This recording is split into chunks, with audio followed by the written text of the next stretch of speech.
Hello friends, recruitment update official চ্যানেলে তোমাদেরকে welcome. সবারই প্রথম তোমাদেরকে আজকে আইপিবিএস এ যে নতুন রিক্রুটমেন্ট এসছে প্রবেশনারি অফিসারের পোস্টে, তোমাদেরকে সেই সব ব্যাপারে তোমাদের সামনে নোটিফিকেশন নিয়ে চলে এসেছি। কী কী করতে হবে, এজ লিমিট কী আছে, কোয়ালিফিকেশন কী আছে, জেনে নাও এই ভিডিওর মাধ্যমে। তো সবারই প্রথম তোমাদের সামনে নিয়ে আসা হোক অফিসিয়াল নোটিফিকেশন। এ হচ্ছে ইনস্টিটিউট অফ ব্যাঙ্কিং পার্সোনাল সিলেকশনের অফিসিয়াল নোটিফিকেশন, যেটা তোমাদের জন্য জারি করা হয়েছে। এর মাধ্যমে তোমাদের সমস্ত ব্যাংকে নিয়োগ করা হয়। The online examination preliminary and main upcoming common recruitment process CRP recruitment selection of personnel probationary officer management training এবং post participate public banking sector তোমাদের আইপিবিএস এর মাধ্যমে নিয়োগ করছে। অনলাইন রেজিস্ট্রেশন তোমাদের হবে 1/7/2025 থেকে 21/7/2025 পর্যন্ত। অনলাইন পেমেন্ট তোমরা দিতে পারবে 1/7/2025 থেকে 21 তারিখ পর্যন্ত। প্রি এক্সামিনেশন পিইটি তোমাদের কন্ডাক্ট করানো হবে আগস্টে এবং কল লেটার তোমাদের আসবে আগস্টে। অনলাইন হবে প্রিলিমিনারি তোমাদের আগস্টে, রেজাল্ট হবে তোমাদের প্রিলিমিনারি সেপ্টেম্বরে। ডাউনলোড অফ কল লেটার তোমরা অনলাইন এক্সামিনেশনে ডাউনলোড করতে পারবে সেপ্টেম্বর থেকে অক্টোবরের মধ্যে, এবং অনলাইন এক্সামিনেশন মেন হবে তোমাদের অক্টোবরে, রেজাল্ট ডিক্লেয়ার করা হবে তোমাদের নভেম্বরে। পার্সোনালি টেস্টের জন্য তোমাদেরকে ডাকা হবে নভেম্বর এবং ডিসেম্বরে।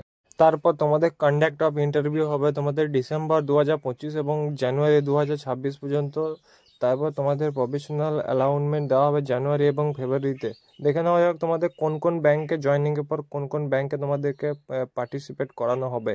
Bank of Baroda, bank of India, bank of Maharashtra, bank of Canada, central bank of India, Indian bank, Indian overseas bank, Punjab national bank, Punjab Sind bank, UCO bank, union bank.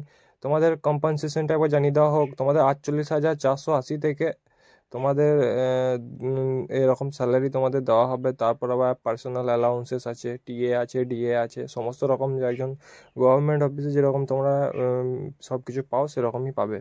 Citizens India, তোমাদের অবশ্যই ভারতীয় নাগরিক হতে হবে। এজ লিমিটের ক্ষেত্রে 1/7/2025 হিসেবে তোমাদের এজ কাউন্ট করা হবে। মিনিমাম 20 থেকে 30 বছর বয়স হলে তোমরা অ্যাপ্লাই করতে পারবে। 2/7/1995 থেকে 1/7/2005 মধ্যে জন্ম হলে অবশ্যই অ্যাপ্লাই করতে পারবে। কাস্ট সার্টিফিকেট SC STরা 5 বছরে, আদার ব্যাকওয়ার্ডার 3 বছরে। যদি পিডব্লিউডি ক্যান্ডিডেট হয় তো 10 বছরের ছাড় পাবে। এক্স সার্ভিসম্যান যদি কেউ হয়ে থাকে তো 5 বছরের ছাড় পাবে। এডুকেশন কোয়ালিফিকেশনের ক্ষেত্রে তোমাদের 21/7/2025 আগে তোমাদেরকে গ্র্যাজুয়েশন পাস করতে হবে, তবে গিয়ে তোমরা এই ভ্যাকেন্সির জন্য অ্যাপ্লাই করতে পারবে। এর ডিগ্রি অফ গ্র্যাজুয়েশনে অবশ্যই যদি তোমরা ব্যাচেলার ডিগ্রি থাকে তোমরা এই ভ্যাকেন্সির জন্য অবশ্যই তোমরা অ্যাপ্লাই করতে পারবে। যদি তোমাদের 21/7/2025 আগে তোমাদের কোয়ালিফিকেশন যদি তোমাদের ব্যাচেলার ডিগ্রি তোমাদের কমপ্লিট হয়ে থাকে তো এখানে সাফ অফিসিয়াল নোটিফিকেশনে জানিয়ে দেওয়া হয়েছে। তারপর তোমাদের পেপার ওয়ার্কিং করানো হবে। তোমাদের SC ST ক্যান্ডিডেটদের জন্য তোমাদের 175 টাকা ফিস রয়েছে এবং আদার যে ক্যান্ডিডেট আছে 850 টাকা ফিস রয়েছে। স্ট্রাকচার অফ এক্সামিনেশন তোমাদেরকে জানিয়ে দেওয়া হোক।